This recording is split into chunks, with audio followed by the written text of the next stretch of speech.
It's official, RFK Racing is adding a third full-time car in 2025. The Ryan Preece disrespect needs to stop.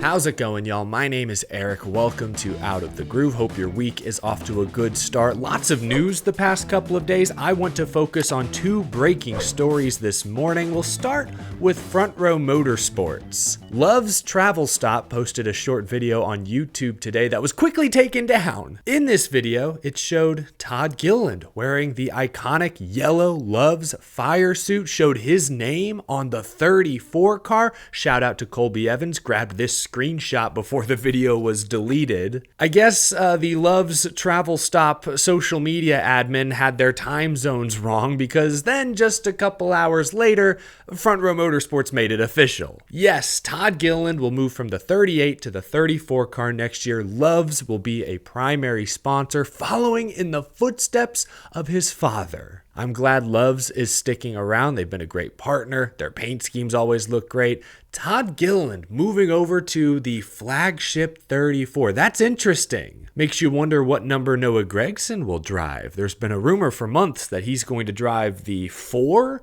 Like, the number 4 will move from Stewart-Haas to front row, and that'll be Gragson. I think this supports those rumors. Then you'll have the 4 and the 34. That's consistent branding. Todd Gilliland moving to the 34, though, getting that Love's sponsorship, just shows you the confidence this team has in Todd. Got an extension recently. He's coming off his best career season, just finished 22nd in points, actually one position better than veteran teammate Michael McDowell. Front row has that closer partnership with Ford. The pieces are coming together. What can Todd Gilliland build? 22nd in points this year. Can he crack the top 20 next year? Maybe seal the deal in one of those super speedway races he dominated last season? Off-track distractions aside, I'm excited to see what Row Motorsports does next season with Todd Gilliland and Noah Gragson, a very talented young core. Happy that Love's is sticking around. But that was one announcement this morning. RFK Racing made another huge announcement. At long last, it's confirmed. Kroger will join RFK Racing next season, will sponsor all 3 of their cars in some capacity.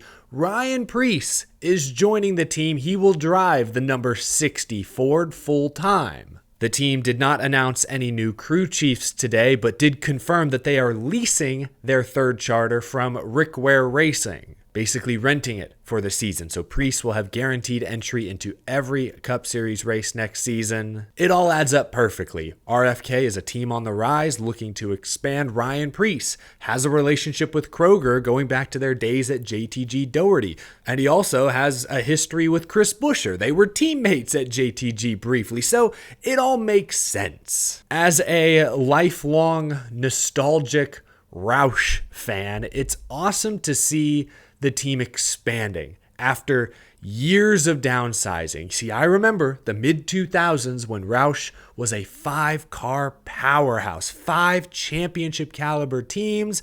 Eventually that whittled down to 4, then to 3, and then for the longest time it's been 2. Going the wrong direction. So it's great to see that trend finally reverse. They're expanding once again. None of this would have happened without Brad Keselowski and the next-gen car, in my opinion. The car evened the playing field, benefiting mid-sized teams like RFK Racing, allowing them to close the gap to Hendrick and Gibbs at least a little. But then Brad Keselowski, he's injected youth, energy, excitement into this team. All due respect to the great Jack Roush. The man is a legend. He is the Ford guy.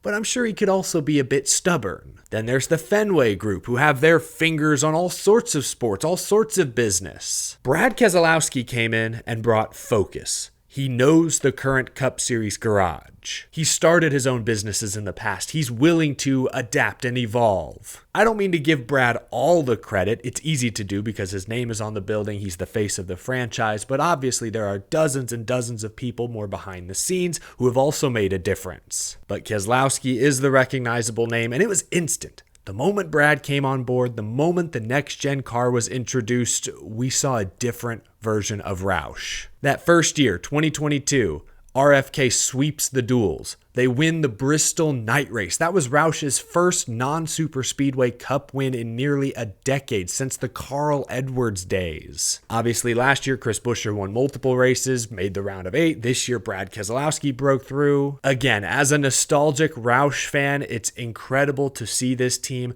turn it around. Landing a huge sponsor like Kroger after decades of downsizing is symbolic of this team's rise from the ashes. That's very cool to see. Now, focusing on the driver, Ryan Preece joining the team. I'm not some Ryan Preece fanatic, but I'm shocked by the amount of negativity I've seen on social media this morning. He's never won. He's 25th in points. Overrated. I tweeted, what are your expectations for Ryan Preece? And half the responses look kind of like this. Kind of confused how he's still in Cup. He'll continue to suck like always. It's official. They wasted that seat. Dude shouldn't be in Cup. I hate to call y'all out, but I have to defend Ryan Preece here. Let's back up for a moment. I looked this up to confirm.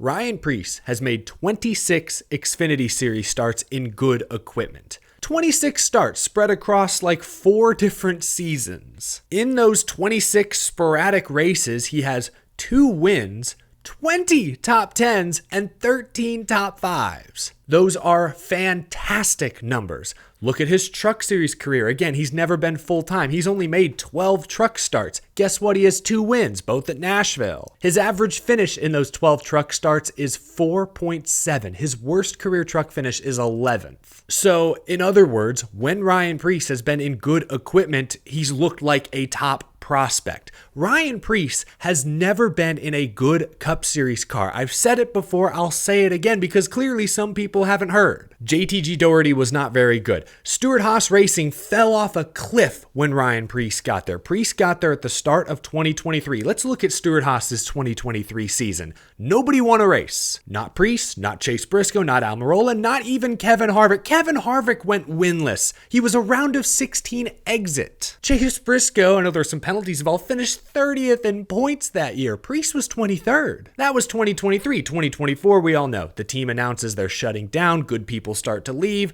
This year was a wash as well. So Ryan Preece has never been in good Cup Series equipment. His Xfinity record is stellar. His Truck Series record, extremely impressive. He's a highly successful modified driver from the Northeast. He's won a NASCAR modified championship. You go back, look at him in his 20s when he was racing full time. He was finishing first or second in points every year, winning races every year. You look at how he got into stock car racing. He was grinding it out with JD Motorsports back in the day, nearly drug that team into the playoffs. Took a chance on himself, made select starts with Gibbs, won in Joe Gibbs Racing equipment, like I said. Ryan Preece isn't some spoiled rich kid. He respects his equipment, races hard, but fair. He's tough. Oh yeah, proved that a couple years ago. He's got a sense of humor, bought into the whole Talladega Nights shtick. I guess that's why I get frustrated with the Preece slander. Everyone's entitled to their opinion. Ryan Preece may struggle next year. I think he'll be decent. I think he'll be top 20 in regular season points. That might not be good enough to make the playoffs without a win, but I think he'll be pretty good. I think he'll be comparable to what Chris Buescher and even Brad Keselowski do next year. I mean it. Everyone's entitled to their opinion. I'm just shocked that there's so much negativity around Preece. Because not only is he, I think, a good driver, he's also the kind of driver most fans should be rooting for. He's dominated in other series, see the modifieds. He's gotten the most out of his equipment, see his time at JD Motorsports. He's proven he can win when given the opportunity. He wasn't dropping a small fortune on an ARCA seat when he was 18 years old. Ryan Preece is the kind of driver most fans say they want to see in NASCAR. This is the kind of driver we want to see succeed. He's getting a great chance. This is his first good Cup Series opportunity, and there's a lot of negativity out there. I don't get it. That's why I had to come in here this morning and defend Ryan Preece. I hope it doesn't blow up in my face. If he struggles next year, lags behind Buescher, Brad, okay, I'll admit I was wrong. I overestimated him. But his modified record speaks for itself. His record in the Xfinity and Truck Series in limited opportunities speaks for itself. He's never been in a good Cup car. That likely changes next year. I'm not predicting playoffs, but top 20 in regular season points? maybe snags a win at a super speedway, or Nashville. He's won a couple truck races there. I know this year's cup race went into like 20 overtimes, but he finished fourth. So maybe Nashville, Martinsville, of course, flat track, sort of his background. We'll see. New Hampshire. I expect Ryan Preece to perform similarly to his teammates next year. If he doesn't, I'll admit I was wrong, but gosh, shocked by the amount of fans discounting Ryan Preece this morning. I think this is a great fit. Kroger, Chris Buescher, JTG guys reunited, RFK expanding, ready to take that next leap.